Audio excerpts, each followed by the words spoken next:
흔들리지 않는 굳센 인품을 가진 이들도 많이 있습니다. 늘 병자들과 함께하고 그리고 귀신 들린 사람들과 함께한 그리고 사회적 약자 곁에 머무르시던 주님의 모습에 익숙한 제자들, 빛에 감싸인 채 모세와 대화를 하면서 엘리야와 이야기를 나누는 모습을 보면 우리는 아마 주님을 다시 한번 보게 될 것입니다.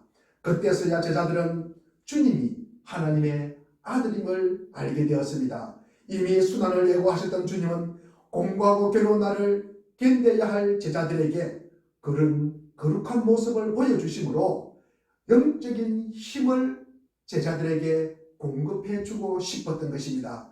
계시록 4장과 5장도 마찬가지입니다. 마지막 벌어질 우주적 파국을 이야기하기 전에 하늘에서 벌어지는 천상 예배의 장면입니다.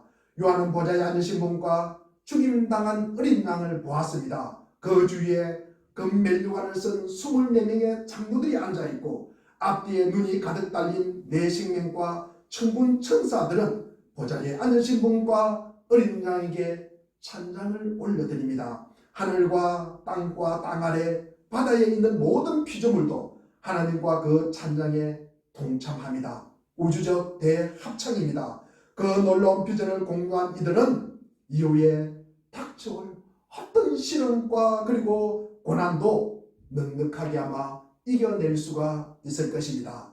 비전의 사람들에게는 시련은 쓰리지만 그것을 절망이 아니라 소망으로 변하는 것입니다. 주님의 변모 사건은 그런 맥락에서 이해되어야 하는 것입니다. 예수님의 변모 사건은 우리에게 소망을 갖다 줍니다. 수건을 벗고 그리스도를 바라보자. 가리개를 벗고 예수 그리스도께 소망을 두라는 것입니다. 우리 다 같이 13절 말씀을 같이 읽어보겠습니다. 우리는 모세가 이스라엘 자손들에게 장차 없어질 것의 결국을 주목하지 못하게 하려고 수건을 그 얼굴에 쓴 것 같이 아니하노라. 14절입니다. 그러나 그들의 마음이 완고하여 오늘까지도 구약을 읽을 때 그 수건이 벗겨지지 아니하고 있으니 그 수건은 그리스도 안에서 없어질 것이라. 이스라엘 자손이 자기 얼굴의 광채가 사라지는데 못 보게 하려고 이 가리개, 그러니까 수건으로 가렸지만 우리는 그 가리개를 벗자는 말입니다. 이스라엘 백성은 완고하여 오늘까지도 가리개를 덮고 있습니다. 가리개를 제거하는 것은 예수 그리스도이십니다. 옛 언약은 율법입니다. 구약의 율법은 우리가 구약의 율법을 지킴으로 구원을 받는다는 것입니다. 그러나 율법을 지킴으로 구원을 받은 분은 예수 그리스도밖에 없습니다. 그래서 우리는 예수 그리스도를 율법의 완성이라고 말합니다. 율법은 우리가 죄가 있음을 알게 합니다. 우리에게 죄가 있음을 깨닫게 합니다. 율법은 우리에게 죄가 있음을 알게는 하지만 율법은 우리를 구원의 길로 인도하지는 못합니다. 그래서 이 구약의 수건, 이 너울, 이 가리개를 벗고 예수 그리스도를 믿음으로 구원의 길이 열려지는 것입니다. 구체적으로 가리개를 벗고 이 예수 그리스도를 바라본다는 의미가 무엇일까? 첫째, 어둠에서 빛을 향한 소망입니다. 하나님을 믿는 이들은 빛에 속한 사람들입니다. 그 하늘 예배에 동참하는 사람들이라는 말입니다. 예수님은 제자들에게 마태복음 5장 16절에 이같이 너희 빛이 사람들에게 비치게 하여 그들로 너희 착한 행실을 보고 하늘에 계신 너희 아버지께 영광을 돌리게 하라. 어두운 세상에서 빛으로 살아가는 것이 우리의 사명입니다. 빛으로 살기 위해서는 어둠의 옷을 먼저 벗어야 합니다. 그래서 사도 바울은 성도들에게 권고합니다. 로마서 13장 12절에 밤이 깊고 낮이 가까웠으니 그러므로 우리가 어둠의 일을 벗고 빛의 갑옷을 입자. 에베소서 5장 8절에도 너희가 전에는 어둠이더니 이제는 주 안에서 빛이라 빛의 자녀들처럼 행하라. 9절에 빛의 열매는 모든 착함과 의로움과 진실함에 있느니라. 우리도 꼭 마찬가지입니다. 그리스도를 알기 전에 우리도 어둠이었습니다. 그러나 이제는 빛의 자녀입니다. 이것이 우리의 정체성입니다. 이 정체성에 대한 서술이요 명령입니다. 고린도교회에 보내는 편지에서 사도 바울은 성도를 그리스도께서 쓰신 편지라고 말하고 있습니다. 발신인은 그리스도입니다. 수신인은 누구입니까? 수신인은 온 세상입니다. 온 세상의 피조물입니다. 우리는 이웃에게 혹은 피조물에게 어떤 사람입니까? 우리는 어떤 소식을 갖고 이웃에게 다가갑니까? 그들은 우리를 기쁨과 설렘으로 맞이합니까? 그렇다면 다행입니다. 세상이 우리를 빚을 갚으라고 독촉하는 댕꽃장이나 독촉장처럼 여기는 것은 아닌지요. 세상에는 그 얼굴을 떠올리기만 해도 마음이 밝아지고 맑아지는 사람이 있습니다. 그러나 정반대의 사람도 있습니다. 그들을 생각만 해도 저절로 마음이 어두워져요. 시름시름 마음이 깊어집니다. 한숨이 나오는 경우도 있습니다. 주님께서 당신의 피로 잉크 삼아서 영으로 쓰신 편지가 바로 우리임을 잊지 말아야 합니다.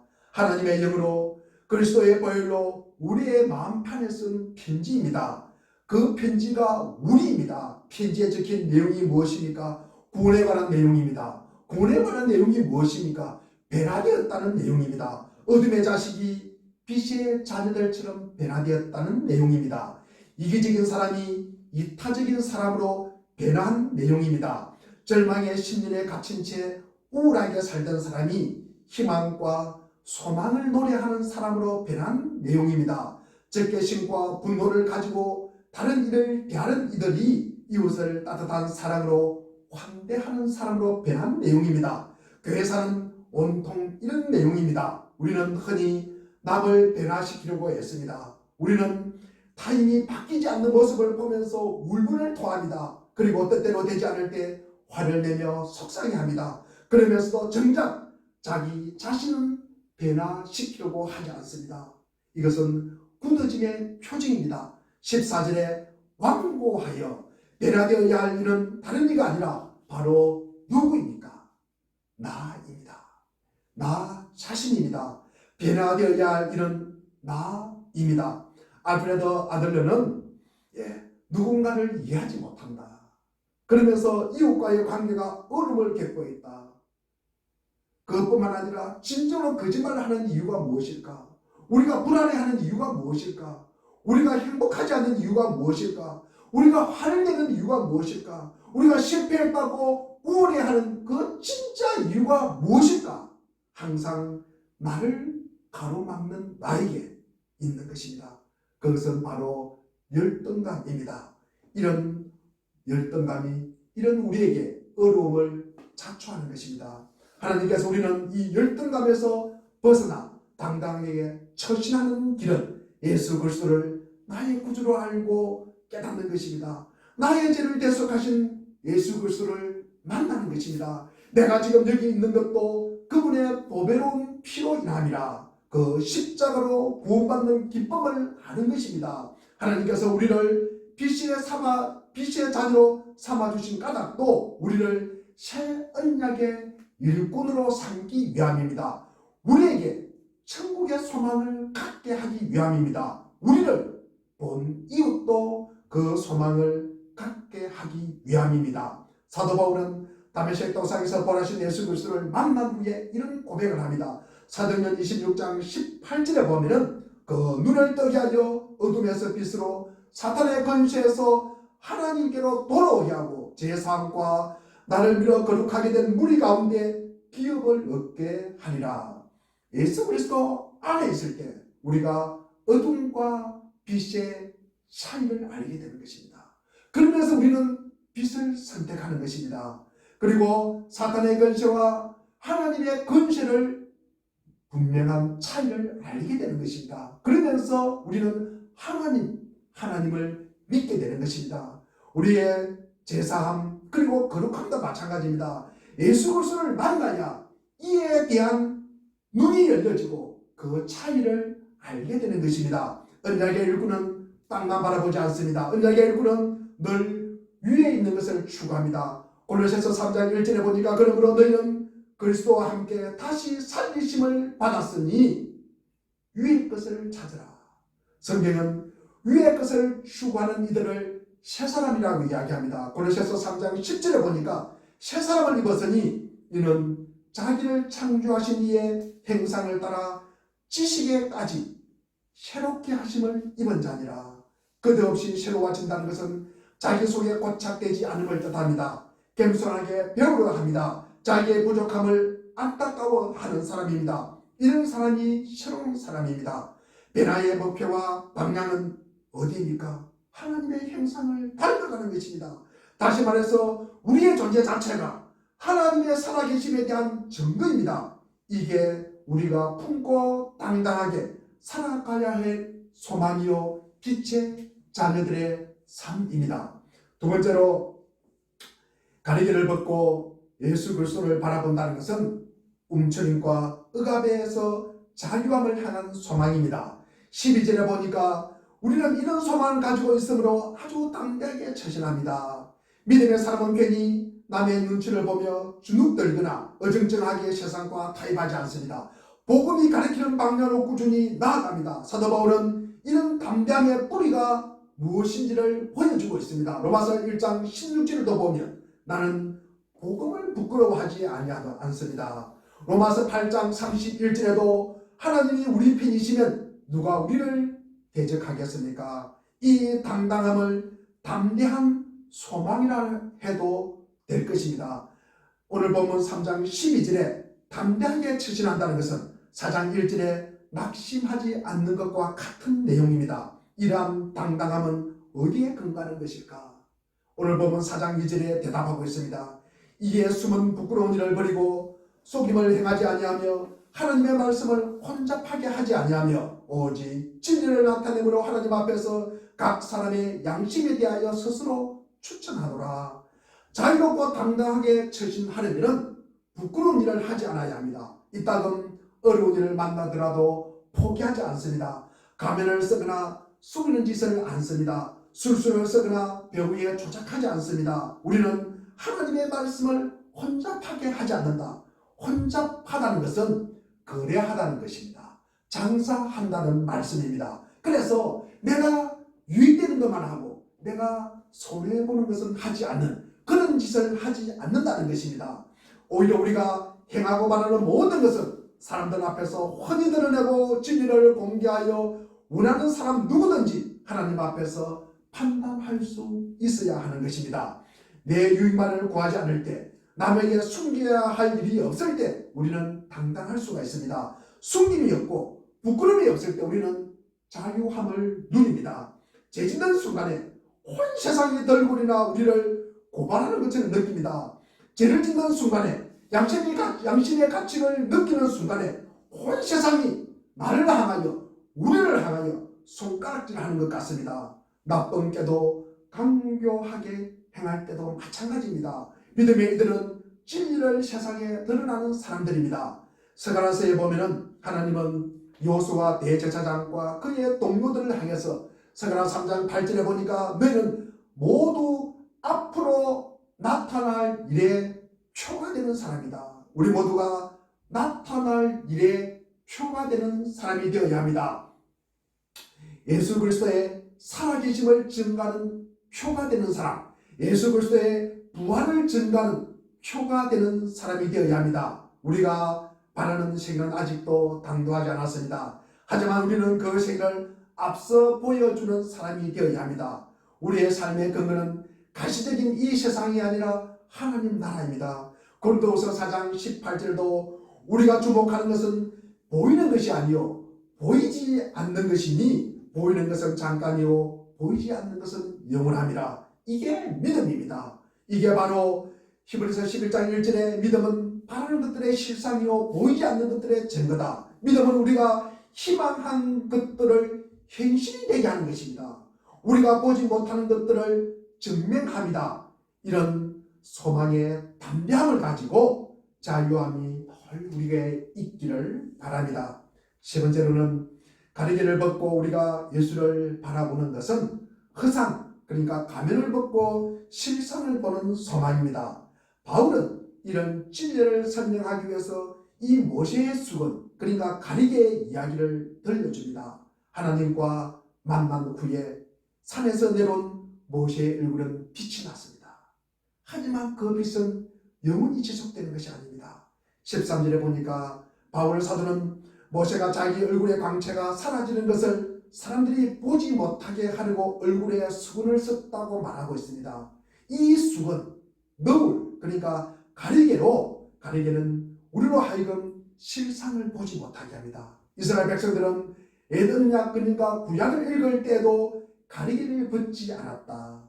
그들이 보아야 할 것은 빛이건만 그들은 수건과 이 가리개를 갖다가 집착하여 보이는 것에 집착하게 되었다는 말씀입니다. 고린도전서 8장 1절도 보니까 지식은 사람을 교만하게 하지만 사랑은 덕을 세운다고 말하고 있습니다.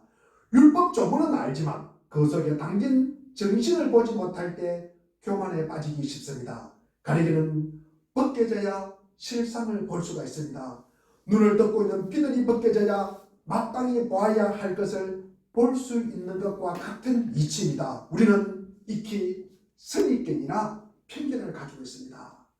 우리는 너희와 달라 특권의식과 그리고 차별의식을 가지고 있습니다. 우리는 자기만의 의의와 자기의 습관과 고집을 가지고 있습니다. 자기만의 틀에 갇힌 가리개를 우리는 벗어야 합니다. 이런 선입관을 깨뜨리는 것은 예수 그리스도 안에 있을 때 가능하다는 말씀입니다. 특권과 차별의식을 제거하는 것도, 자기만의 자아와 이 못된 습관과 고집을 부수는 것도 예수 그리스도 안에 있을 때 가능하다는 말씀입니다. 우리의 죄를 대속하신 예수 그리스도의 보혈만이 이런 선입관이나 편견이나 아집과 습관이나 자아를 벗어날 수가 있습니다. 우리의 결심으로는 힘듭니다.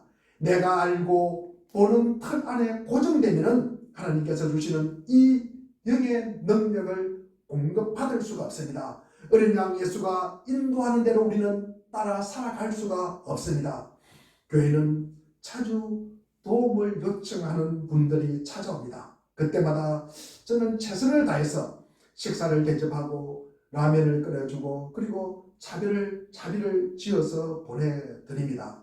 그때마다 이런 생각을 저는 하게 됩니다. 그분이 혹시나 예수 그리스도이시면 하나님 나라에서 만나면 어떻게 할까? 그래서 항상 저는 깨어 있으려고 합니다. 나도 세상의 눈으로 바라보고 판단하면 어떻게 하나? 그러다가 지금 이 땅의 가장 작은 자의 모습으로 오시는 주님을 알아보지 못할 수도 있다는 생각을 하면 등골이 오싹합니다. 그래서 저는 늘 이것을 시험이라고 생각합니다. 누가복음 22장 28절에 보니까 너희는 나의 모든 시험 중에 항상 나와 함께 한 자들이다. 예수님께서 시험을 받을 때 우리도 그 시험 중에 함께 하셨다는 말씀입니다. 이 예수님의 말씀을 두고 우리는 생각하여야 합니다. 제자들이 예수님과 함께한 시험이 무엇일까? 돌이 떡이 되게 하는 것, 그리고 성전 꼭대기에서 뛰어내리는 것, 그리고 사탄에게 경배하라 천하만국을 주겠다는 시험입니다. 이 시험은 우리에게 늘 있습니다. 이 말을 우리가 다시 이야기하면 창조주가 피조물 속에 들어와서 세상의 저항과 권력 안에 묶이는 것입니다. 무한히 유한의 질서에 들어와서 이 유한의 질서에 묶이는 것입니다. 예수님의 생애 자체가 시험이었습니다.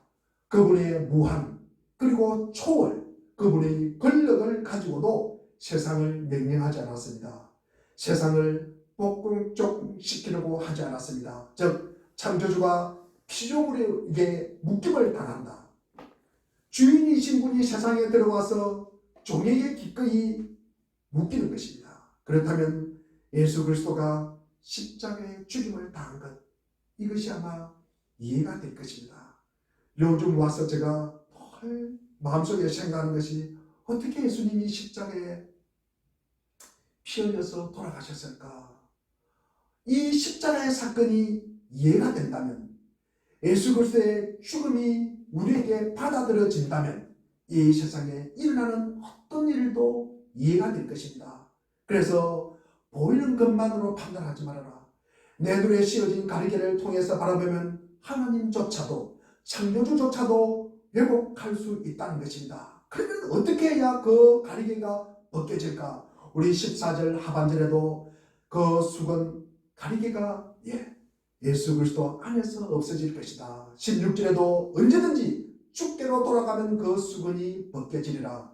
자기 중심성에서 벗어나 하나님의 마음에 접속할 때, 자기 중심에서 벗어나 예수 그리스도에게로 그 관심과 그 에너지와 그 시간을 이동할 때, 그때 가리개가 벗겨지는 것입니다. 이 표현을 고린도후서 5장 13절에는 우리가 만일 미쳤다라고 표현하고 있습니다. 우리가 미치면 우리는 예수 그리스도에게로 관심과 그 에너지와 시간을 이동할 수가 있는 것입니다. 그래서 자신의 생각의 틀을 고정하지 마십시오. 늘 자신을 부인하는 자세, 예수 그리스도를 받아들이는 자세, 이웃을 받아들이는 자세가 되어야 합니다. 우리가 예수를 믿는다고 하면서 자기 생각과 습관에 붙어 있으면 변화되지 않습니다. 오늘 본문은 가리개를 벗고 보자. 내 부족함을 아는 게요. 가리개를 벗어야 내 부족함을 아는 것입니다. 그분 한 분만으로 충분하다는 마음과 자세가 되는 것입니다. 그때 우리는 주 안에서 자유함을 누리는 것입니다. 17절에 주는 영이시니 주의 영이 계신 곳에는 자유가 있느니라. 성도는 모든 자유물 속에서도 주님의 영광을 바라보는 자들입니다. 히말리아라는 영화가 있습니다. 엄홍길 대장이 기자와 인터뷰하는 내용입니다. 기자가 묻습니다. 산을 정복하고 내려올 때 무슨 생각을 합니까? 산을 정복한다는 것은 무슨 의미가 있습니까? 이 엄홍길 대장이 말합니다. 산은 정복하는 것이 아닙니다. 산이 허락할 때 잠시 꼭대기에 올라가 보는 것입니다. 그러면 무엇을 배웁니까? 제 민낯을 봅니다. 산은 4,000m 이상 올라가면 고산병 증세가 있습니다. 6,000m 이상을 올라가면 숨쉬기가 힘듭니다. 왜 이런 데 올라가나 싶고, 그리고 베레의 생각을 다 합니다. 그때 엄홍길 대장은 가면이 하나씩 벗겨집니다. 잘난 척하고 왔다가 체면도 있지. 이제 돌아갈 수도 없고, 그래도 돌아가는 게 죽는 것보다 낫지 않을까. 그때 가면이 계속 벗겨지고 본색이 드러난다고 합니다. 내가 돌아가는 게 죽는 것보다 낫지 않을까. 그때 자기 자신을 산에게 굴복시키는 것입니다. 그때 자기 자신의 가면이 드러나는 것입니다. 그때 인간의 본색이 드러나는 것입니다. 외부로부터의 아무런 약속도 도움도 없는 곳에서 환난은 인간에게 이런 질문을 던집니다. 가장 근원적인 질문입니다. 너는 누구냐? 너는 왜 사느냐? 너는 무슨 힘으로 버티느냐고 묻습니다. 그렇게 우리의 민낯을 마주할 때 하나님께서 무엇을 어떻게 왜 하는지를 발견하려야 하는 것입니다. 우리가 그 발견을 하지를 못하면 우리는 현실을 살지 못하는 것입니다. 우리는 상상 속에서 살아가는 것입니다. 우리는 현실을 살지 않고 우리가 이것을 깨닫지 못할 때는 우리는 상상 속에서 하나님을 만나게 되는 것입니다. 허상입니다. 우리 하루 24시간 우리가 겪는 모든 경우마다 하나님과 함께하고 하나님 안에 있고 우리가 예수 그리스도를 만남으로 일어나는 일이라는 사실을 우리가 알아야 되는 것입니다. 우리가 살아가는 24시간 모든 것이 다 우리가 예수 그리스도 안에 담겨 있다는 삶을 우리가 살아야 하는 것입니다. 자신의 부족함을 아는 사람, 때로는 자기한테 실망한 사람에게 구원이 임합니다. 나의 부족함을 아는 것이 믿음의 사람입니다. 우리가 지속적으로 바라는 것은 우리의 운명입니다. 우리의 궁극적 소망은 우리가 주님과 같은 모습으로 변하는 것입니다. 하나님의 형상으로 복원하는 일입니다. 경칩이 눈앞에 다가왔습니다. 자아의 동굴 속에 유폐되었던 우리가 하나님의 숨결을 받고 깨어나서 새 생명의 노래를 부를 수 있으면 참 좋겠습니다. 총성이 울려 퍼지는 우크라이나 땅에 평화의 노래가 울려 퍼지기를 간절히 소망합니다. 3.1절을 앞두고 분단의 질곡 속에 있는 이 나라도 참으로 가엾습니다. 하나님의 각별한 도움과 보호하심을 간구합니다. 우리 주님의 산상 뱀모 주일을 보내면서 샤기를 시작하는 3월이 되었습니다. 봄기운이 완전한 3월입니다. 우리의 마음도 새롭게 열리는 3월입니다. 눈물 흘리면서라도 생명의 씨를 뿌리고 평화의 씨를 뿌리는 우리 모두가 되기를 간절히 축원드립니다. 기도하겠습니다.